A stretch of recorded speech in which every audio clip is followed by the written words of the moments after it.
Assalamu alaikum, everyone.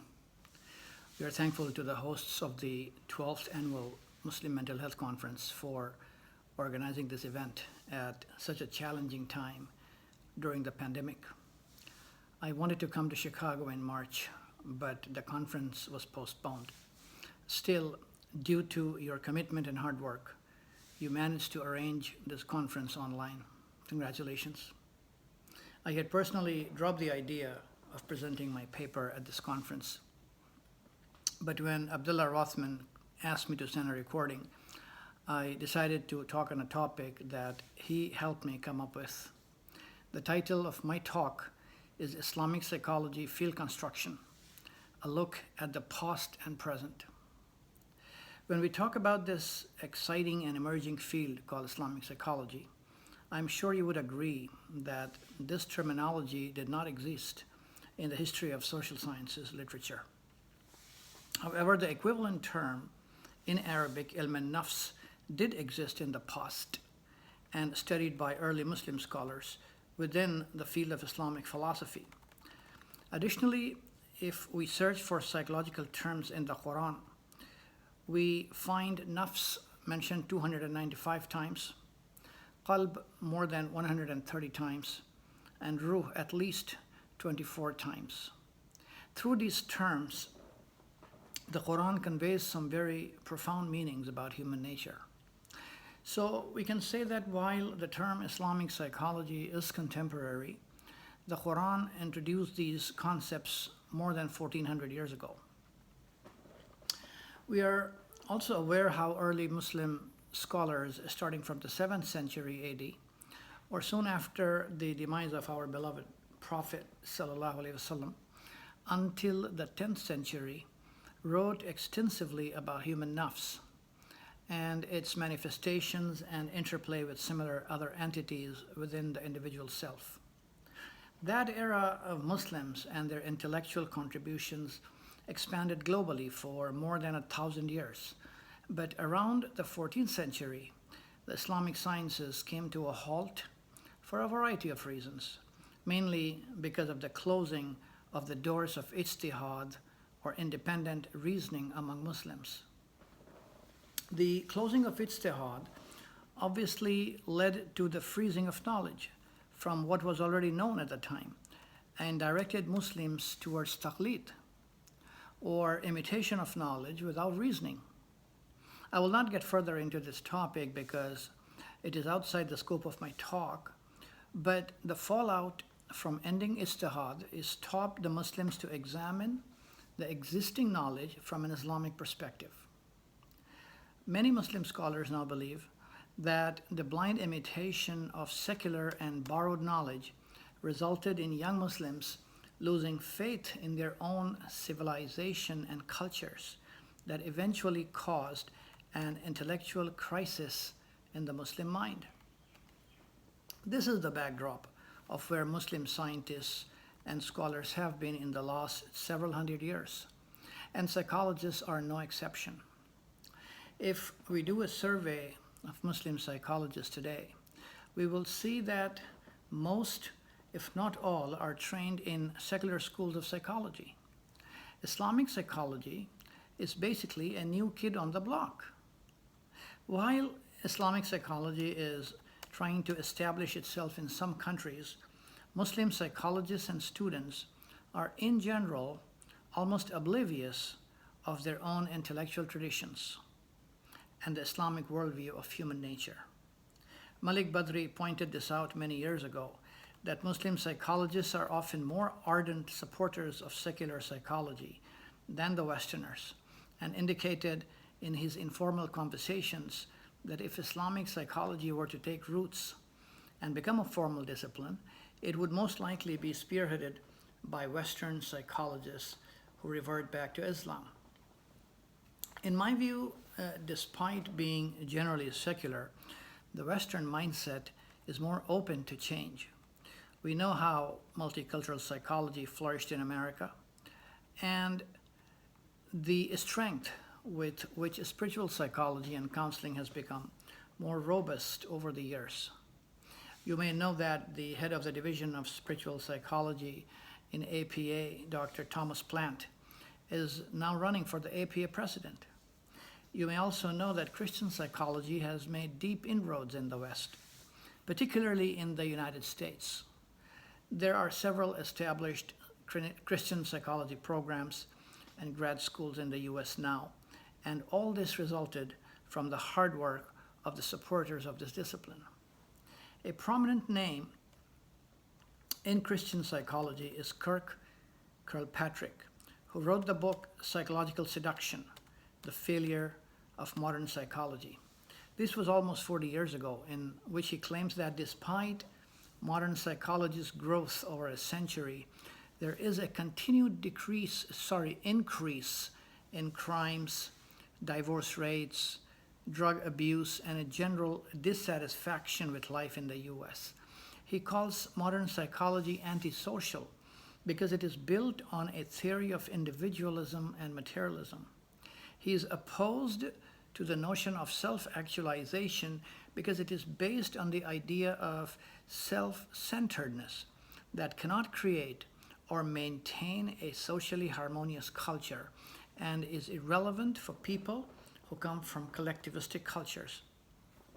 For Kilpatrick, modern psychology is more in the business of prescription rather than description, and looks for solutions before understanding the problems, as it ignores the unobservable.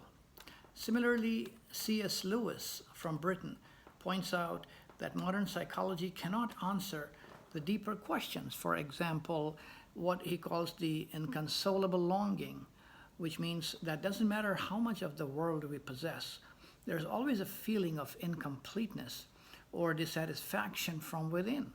For Lewis, the problem with psychology is its incomplete account of human experience. Now, if we look at the religiosity surveys in the US, 95% of the people over 50 years of age classify themselves as religious, and 70% attend a church. For psychologists to ignore these spiritual aspects of human nature is a major shortcoming of the discipline. And for me personally, this is utter negligence of an important element of human nature. These concerns by many psychologists over the years led to the development of integration of psychology and religion. Well, and then there's the case of William James and the entire history of how psychology was shaped by secular forces, which is a whole another topic of discussion we can save for later. But in the more recent past in the US and also in other parts of the world, the development of multicultural psychology, spiritual psychology, and more importantly, the indigenization of psychology movement are precursors for many young Muslim psychologists to think about their own religious psychology based on the Quranic paradigm. With efforts from several individuals in the initial stages, and now from a larger group of people, we see serious interest in establishing Islamic psychology as a formal discipline. So where do we stand in terms of the integration of Islam and psychology? We know that Iqra is the first word in Quran, and the Prophet was asked not just to read, but also to comprehend and apply the Quranic injunctions in his daily life. The Quran is replete with the verses on pondering, reflecting, and applying that which is revealed in the Holy Book. So why did the Muslims never integrate Quranic verses and its concepts in the study of human behavior? Goes back to the problem of taqlid, of secular psychology. The secularization of psychology neglected the moral and spiritual phenomena within man and led to the development of theories that are deterministic and leave little or no room for human volition. This concept is contrary to the Islamic paradigm, where humans have substantial room for free will. The good news is that we now see a deep interest among some Western educated psychologists to critically evaluate the concepts and theories of modern psychology from an Islamic lens and investigate the concepts of nafs, qalb, ruh, aql, etc., given in the Quran, a book of divine guidance for all humans. Knowledge integration between Islam and psychology is essential in at least four main areas. The course is taught, intrapersonal integration of the psychologist, integration in research, and integration in training. This model is basically the version used in Christian psychology programs in the US and can serve as a guideline to construct the field of Islamic psychology around the globe. So if we were to do course integration in Islamic psychology, we can think of courses on the concept of human nature in Islamic perspective, theological or theoretical foundations of Islamic psychotherapies, theological and psychological models of disorders, Islamic interventions,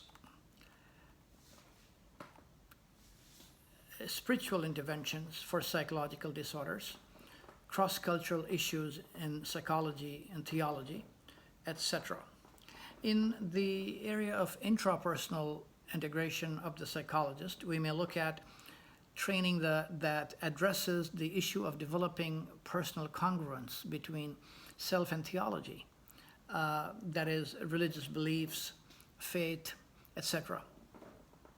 I wrote a paper back in 1996 on the need for cognitive structuring of Muslim psychologists before an endeavor into IP ever becomes possible. This would constitute a reflection on psychologists' own theological and psychological beliefs and discuss how one's own personality and theology could work in cohesion.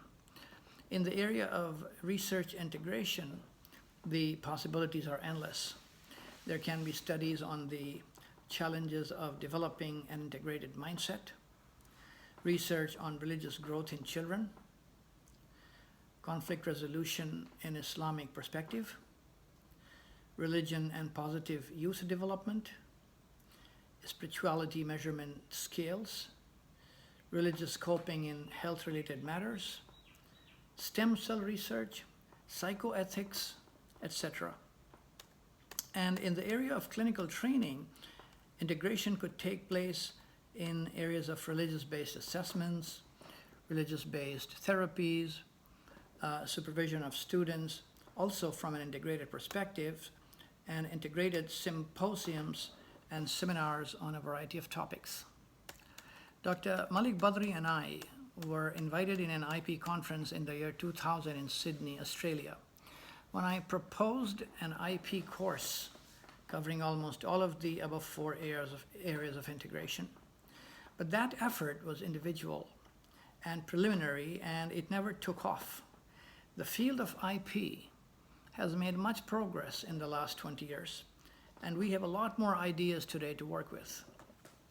Kesha Worthy and I published two research papers in 2013 and 2014 on integration of Islamic concepts and methods in therapy. We published again in 2017 with Khan and Rothman, highlighting the need for integration between Islam and psychology. Many points are covered in those papers that can be instrumental in constructing not just the courses, but all four areas I mentioned above.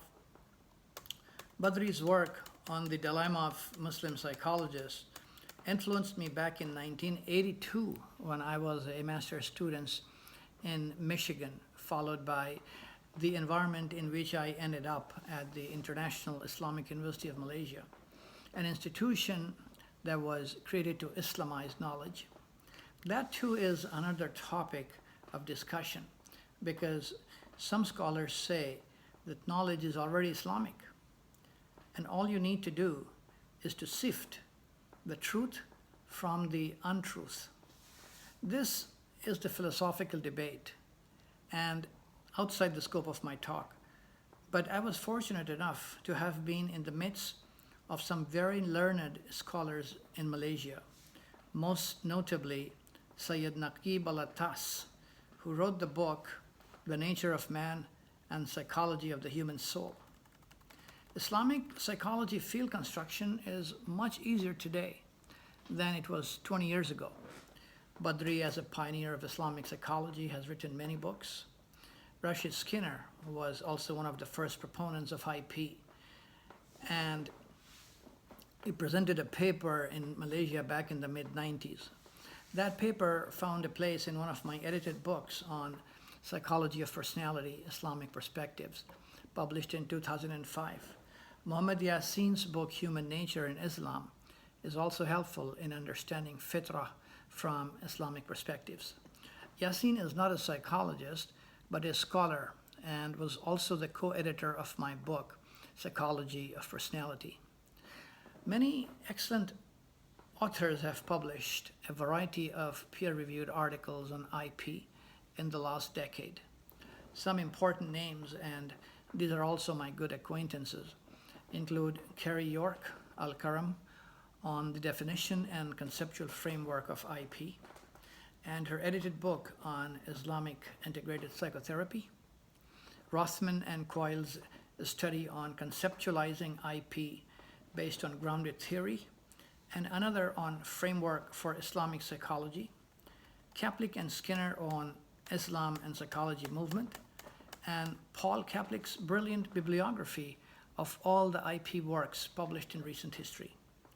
There are many more psychologists who have published important works that are groundbreaking and will shape the field of Islamic psychology. I remember several religious psychological assessment papers published in 2 volumes of the Journal of Muslim Mental Health. All these contributions are excellent resource for field construction of IP. One of my earlier papers, Contributions of Early Muslim Scholars to Psychology, was published in 2004 by the Blanton Peel Institute in New York. The Journal of Religion and Health was started by this institute back in 1961. Those familiar with the partnership and contributions of Blanton and Peel to the field of psychology and theology would know what I'm talking about. We also have a great number of emerging institutes, associations, and programs in many countries like the US, UK, Malaysia, Turkey, Pakistan, and India, to name a few. The IAIP, based in Turkey, offered limited scholarships of $1,000 to selected grad students doing master's thesis in IP-related areas. So there's obviously a continued effort in Islamic psychology, which seems to be gaining momentum every year. Unfortunately, I do not know of any concerted efforts in the Middle East or the Gulf countries towards IP development, but there is some work at individual level in some countries. One of the problems is that while we have generated research at international level, not all materials are available in English language, and this constitutes a major barrier in IP field construction.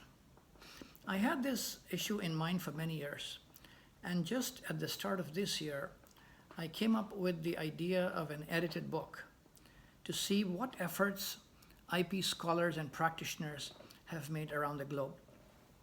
I invited Abdullah Rothman to work with me on an edited book, which we have tentatively titled Islamic Psychology Around the Globe.